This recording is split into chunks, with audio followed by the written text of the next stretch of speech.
آپ مجھے کو سامنے رکھیے، میں ایک انسان ہوں، مکلف ہوں، اللہ کے ہاں جواب دہ ہوں، رسپانسبل ہوں، اکاؤنٹیبل ہوں۔ کچھ چیزیں مجھ پر وارد ہوتی ہیں، کوئی مصیبت آ گئی، کوئی تکلیف آ گئی، کوئی بیماری آ گئی، کوئی نقصان ہو گیا، کچھ ہو گیا۔ اب نوٹ کرنا چاہیے کہ اس کے کچھ اسباب ہوں گے، مادی اسباب ہیں یا کچھ اور لوگ ہیں، کسی نے میرے گھر کو فرض کیجئے کہ کوئی نقصان پہنچانا چاہا ہے، اس نے کام کیا ہے، کسی نے مجھے اٹھا کے پتھر دے مارا ہے، تو یہ سارے فیکٹرز ہیں، لیکن یہ شے بالفعل مجھ پر نہیں وارد ہو سکتی اگر اللہ کا اذن نہ ہو۔ لاکھ سارے اسباب و وسائل ہوں اور لاکھ ساری دنیا ہو، ایک حدیث میں الفاظ آتے ہیں کہ اگر جان لے حضرت عبداللہ ابن عباس، علم ان الامت لو اجتمعت، کہ اگر پوری قوم جمع ہو جائے کہ تمہیں کوئی فائدہ پہنچا دے، نہیں پہنچا سکتے مگر اس بات کا جو اللہ نے تمہارے لیے طے کر دیا، اور اگر پوری قوم مجتمع ہو جائے تمہیں کوئی نقصان پہنچا دے، نہیں پہنچا سکتے۔ تو یہ اسباب و وسائل جو مجھ پر آ رہے ہیں، ان میں جو ہے فیصلہ کن شے اذن رب ہے۔ تو میں یہ بھی کہہ سکتا ہوں مجھ پر یہ اس کی لائی ہوئی مصیبت آ گئی، اور یہ بھی کہہ سکتا ہوں کہ اللہ کی طرف سے مجھ پر آیا، وہ خیر ہو یا شر ہو، بالقدر خیر ہی و شر ہی۔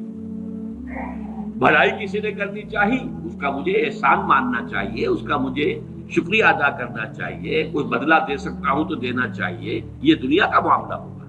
اسی طرح کسی نے مجھے نقصان پہنچایا، میں قصاص لے سکتا ہوں، قانونی طور پر مجھے اس کا حق حاصل ہے، لیکن یہ جان لیجئے کہ یہ اچھائی یا بھلائی مجھ تک نہیں آ سکتی تھی بغیر اذن رب۔ تو اذن رب شامل ہو گیا نا، تو میں اس کو شامل کر رہا ہوں، والقدر خیر ہی و شر ہی من اللہ تعالی۔ دوسری طرف میں کچھ کام کرنا چاہتا ہوں، اچھا یا برا جو بھی ہے، یا کوئی میرا منصوبہ ہے بہت بڑا، اب اس میں ایک تو میرا ارادہ ہے جو میرے اندر سے نکلا، ہزارہا عناصر ہوں گے کہ جو اس کے اندر انوالوڈ ہوں گے، بہت سے مادی وسائل اس کے لیے درکار ہوں گے، اسباب نہ ہو جمع تو یہ کیسے کام شروع ہو سکتا ہے؟ اسباب کرے جمع، خدا ہی کا یہ کام، یہ عزم تیرا، یہ مجھے الفاظ پھر یاد آ گئے وہی اکبر الہ آبادی کے، یہ میرے دروس میں اشعار بہت آئے ہیں، اب کچھ ذہن سے اوجل ہو گئے۔ یہ عزم تیرا سعی سے دمساز ہو کیوں کر، عزم تو ہے، عمل کیسے ہو؟ اسباب نہ ہو جمع تو آغاز ہو کیوں کر، اسباب کرے جمع، خدا ہی کا ہے یہ کام، طالب ہو تو خدا سے، تو دعا ہی کا ہے یہ کام۔ یہاں پر بھی ایک فیکٹر ابھی اکبر الہ آبادی کی نگاہ سے بھی اوجھل ہے۔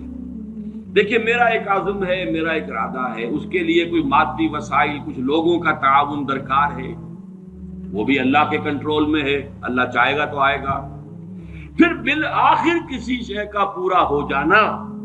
آخری درجے میں پھر اللہ کے اذن کا طالب ہے، یہاں تک کہ حضور نے فرمایا کہ جو لقمہ بھی ابن آدم کی حلق سے نیچے اترتا ہے،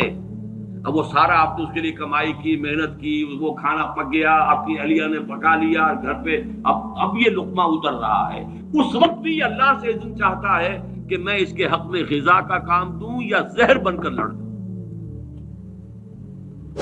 لہذا میں یہ بھی کہہ سکتا ہوں کہ یہ کام اس طرح ہو گیا، میرے کرنے سے ہو گیا، ان اسباب سے ہو گیا، ان مددگاروں کی مدد سے ہو گیا، اور یہ بھی کہہ سکتا ہوں کہ یہ کام میں نے نہیں کیا، اللہ نے کیا۔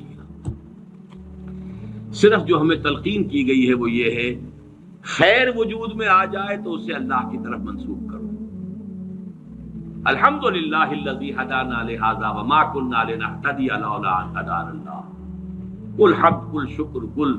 تعریف اس اللہ کی ہے جس نے ہمیں ہدایت عطا فرمائی، ہم ہرگز ہدایت نہ پا سکتے اگر اللہ ہمیں ہدایت نہ دے۔ غلطی ہو جائے تو اسے اپنی جانب منسوب کرو، ربنا ظلمنا انفسنا وان لم تغفر لنا وترحمنا لنکونن من الخاسرین۔ شیطنت اس کے برعکس ہے، خیر ہے تو میری، میں نے کی، اور شر ہے تو اللہ تو نے کروایا۔ فبما اغویتنی، اے اللہ تو نے جو مجھے اغوا کیا ہے، تو اب میں ثابت کر کے رہوں گا کہ یہ آدم اس اکرام و تکریم کا مستحق نہیں تھا جو تو نے اس کو عطا کر دی۔ یہ ہے شیطنت، شیطانیت،